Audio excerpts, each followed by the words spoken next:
Во денешното издание на регионалните вести ќе гледате. Во подготовка е нова листа основни прехранбени производи за кои се предвидуваат мерки со кои што треба да се намали нивната цена.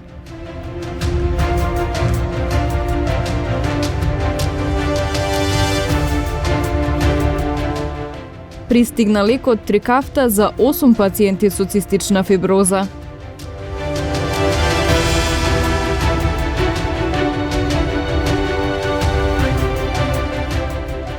Солиден одзив за дарување крв во рамки на денешната акција во средното училиште Моша Пијаде во Тетово.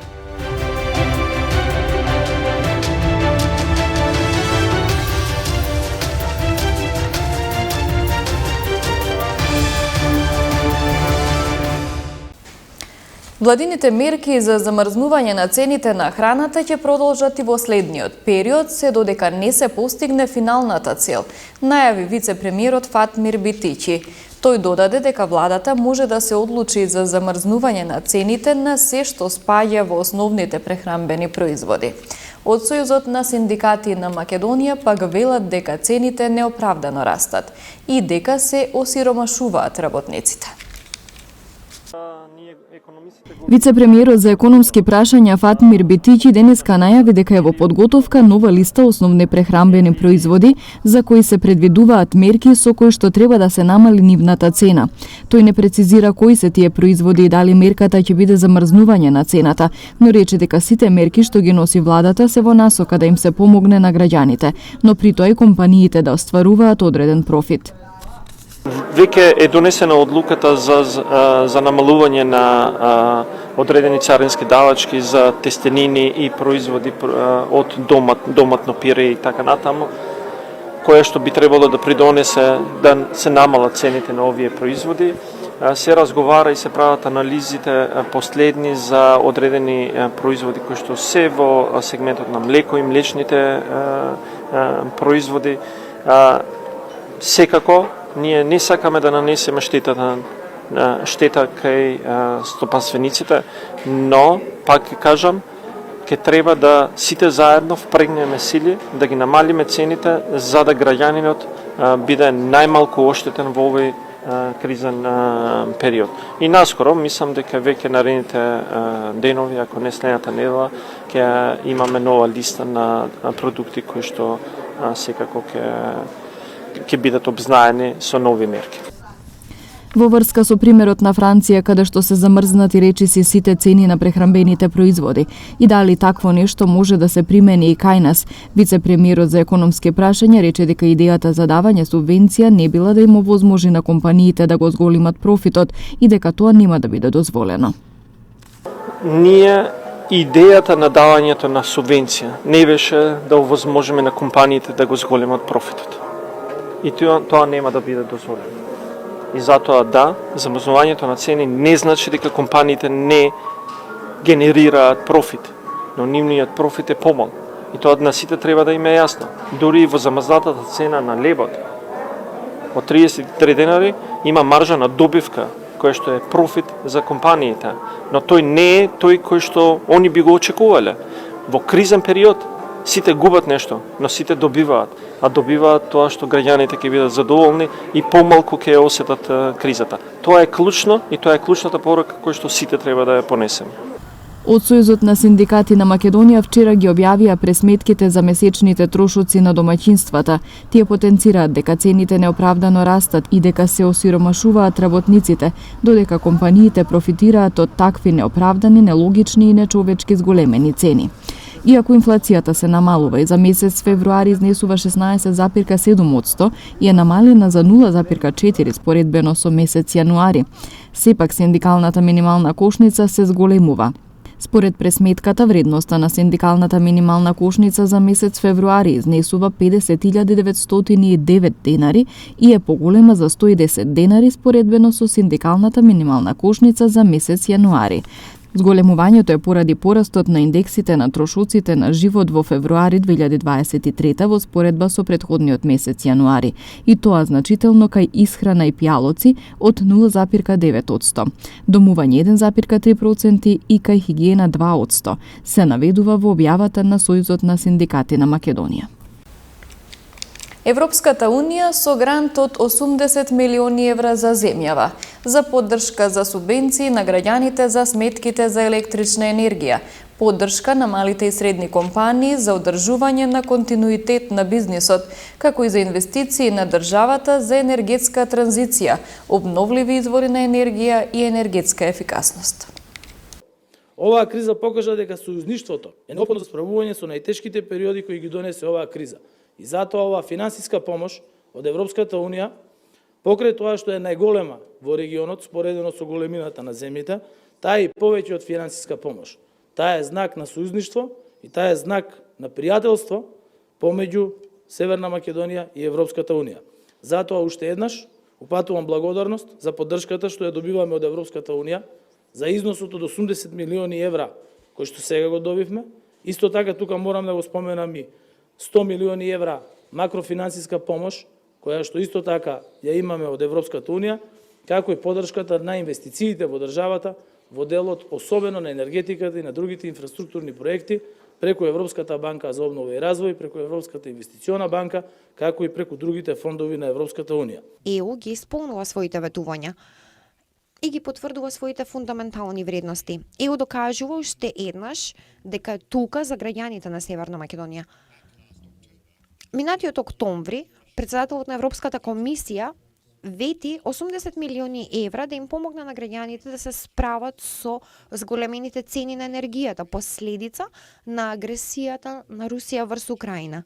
Тоа беше гест на солидарност меѓу ЕУ и идните земји членки, затоа што се грижиме, затоа што во ова сме заедно и затоа што најдобри сме кога заедничките предизвици ги надминуваме заедно. Нашите придонеси ги вклучуваат најранливите категории, околу 172.000 луѓе, пензионерите, самохраните родители, невработените, кои што имаат потреба од социјална заштита.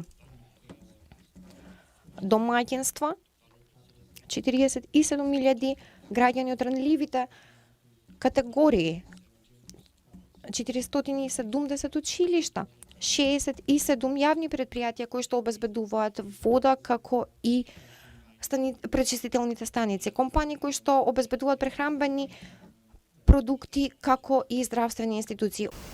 Утрово на клиниката за детски болести пристигна лекот Трикафта за пациентите со цистична фиброза.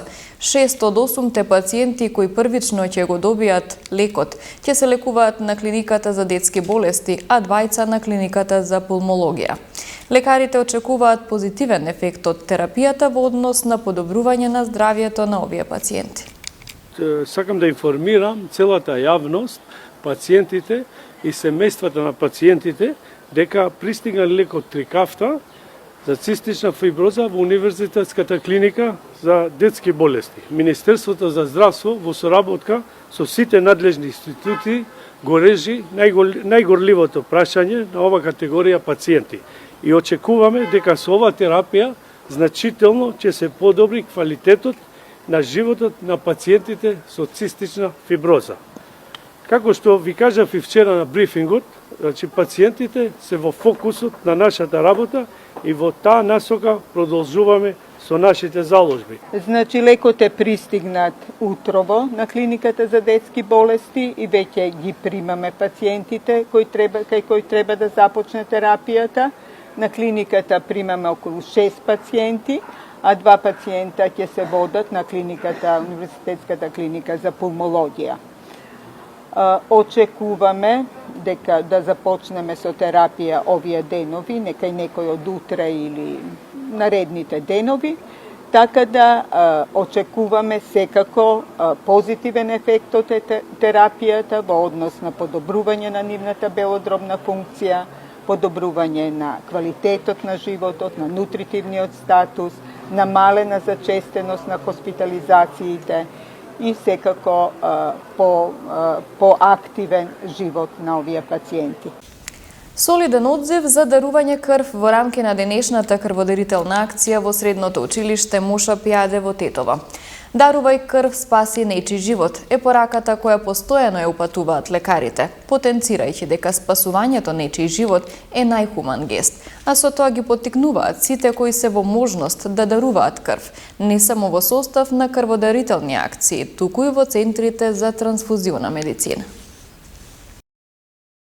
Солидан одзив за дарување крв кај матурантите и вработените во рамки на денешната крводарителна акција која се спроведе во средното училиште Моша Пијаде во Тетово. Во време траење од 10 до 14 часот. Дарувај крв, спаси нечи живот е пораката која постојано ја упатуваат лекарите, потенцирајќи дека спасувањето нечи живот е најхуман гест, а со тоа ги поттикнуваат сите кои се во можност да даруваат крв, не само во состав на крводарителни акции, туку и во центрите за трансфузиона медицина. Денеска прв пат ми е што дарувам крв, мислам дека е важно затоа што мора сите да даруваме крв. Крвта е најбитната течност која што го има секој човек и мислам дека хумано да се дарува крв.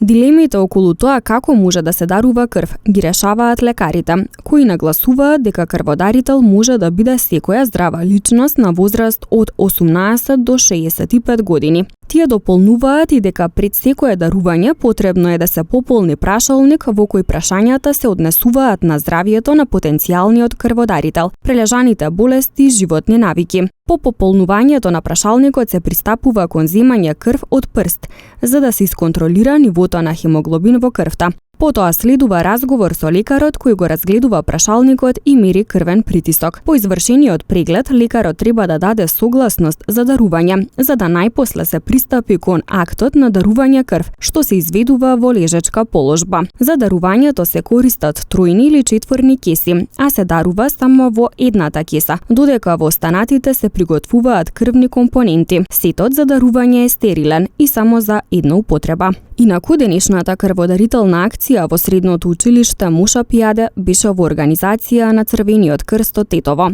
во соработка со стручен тим од Тетовскиот центар за трансфузиона медицина. Вакви акции следно се најавени за 15 март во СВР Тетово, а 2 дена подоцна и во гимназијата Кирил Пејчиновиќ.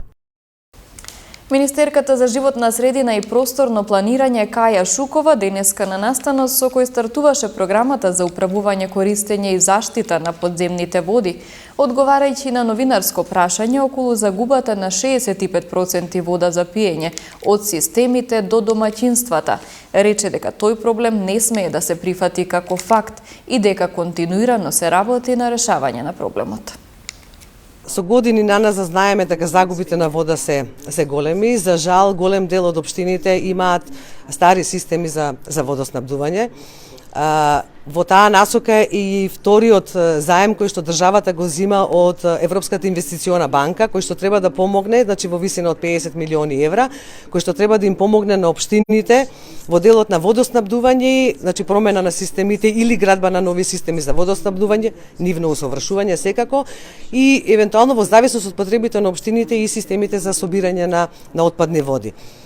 И покрај овој заем, значи Министерството за животна средина, Министерството за транспорт, Министерството за локална самоуправа континуирано со години имаат програми кои што ги поддржуваат овие системи, ги финансираат. Меѓутоа станува збор за голем број на општини, треба време. Загубите на води се нешто што не смееме да го прифатиме како факт, туку треба да работиме да ги намалиме загубите на води, така да континуирано работиме на ова прашање. Денес во Скопје по иницијатива и во организација на Комисијата за односи со верските заедници и религиозни групи, а со поддршка на поглаварите на Македонската православна црква Охридска архиепископија и на Исламската верска заедница, како и во соработка со теолошките факултети, се одржа почетниот настан за кој прв пат беше формирана група на пријателство помеѓу МПЦ и ИВЗ.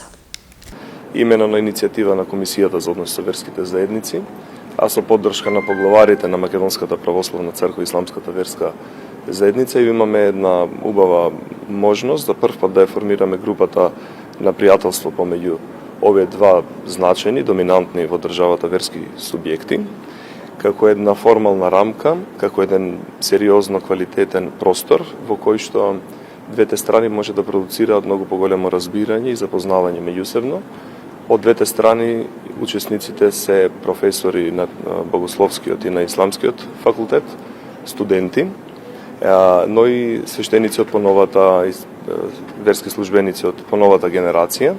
Сакаме да овозможиме простор идните свештени лица да имаат контакти меѓу себе, со што во многу сегменти во општественото живење ќе имаме квалитативни подобрувања и поместувања. Се работи за навистина значајна рамка, која што ќе ја развиваме во 4 модули во следниот период, и она што до сега на различни нивоа сме го правеле, сега добива една поформална своја структура. Ќе имаме тематски видувања, ќе разгледуваме различни прашања, ќе црпиме многу компаративни и позитивни искуства пред се, но и негативни од странство, онаму каде што се постигнати поместувања и онаму каде што ризиците не биле на време предвидени. Имаме здрави односи помеѓу МПЦ и ИВАЗа во моментов, на тоа се работело доста долго време. Тоа треба да го искористиме во правилен момент да направиме еден чекор понатамо. Практично тоа би значило дека после секоја годишна група на пријателство, ние во еден период од една декада ќе имаме многу учесници кои што ги поминале групите на пријателство и соодветно во нивниот телефонски именик имаат контакти од верските службеници од другата страна.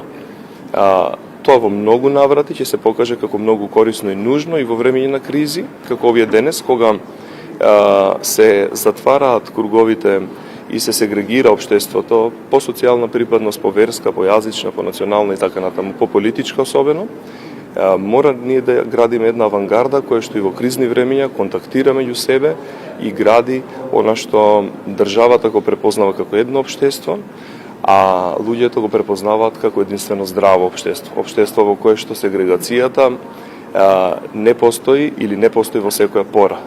Да изградиме еден квалитетно општествено живење.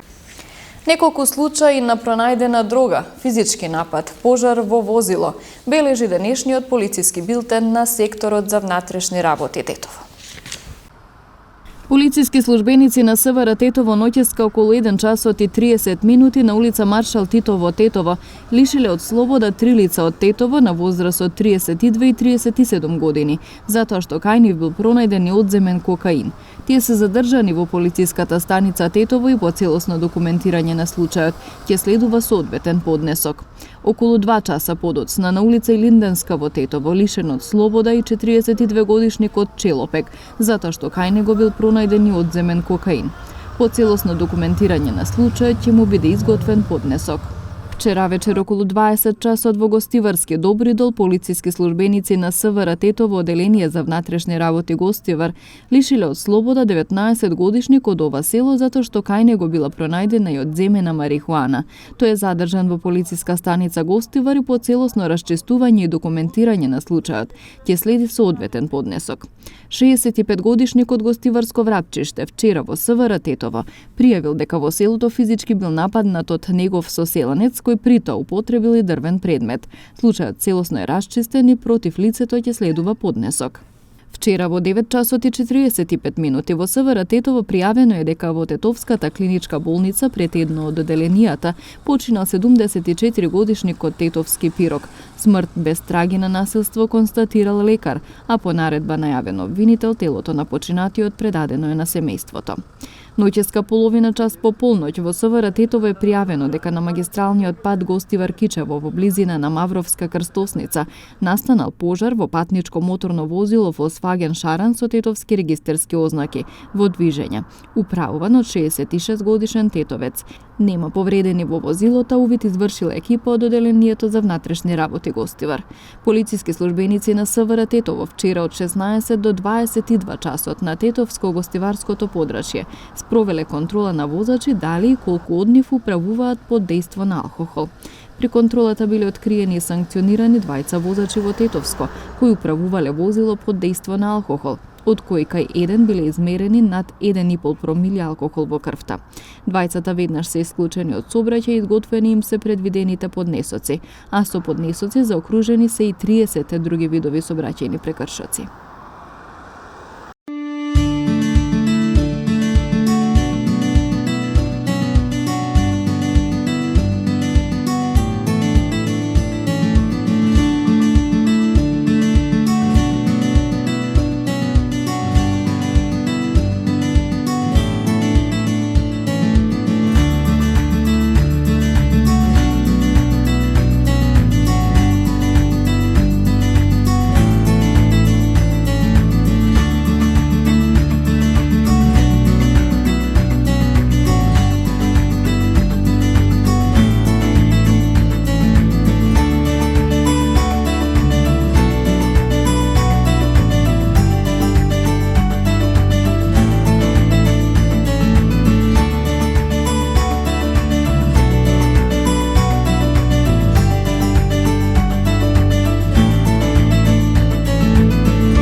Ова е се што подготвивме за овие регионални вести. Ви благодарам на вниманието со кое не следевте. Пријатно!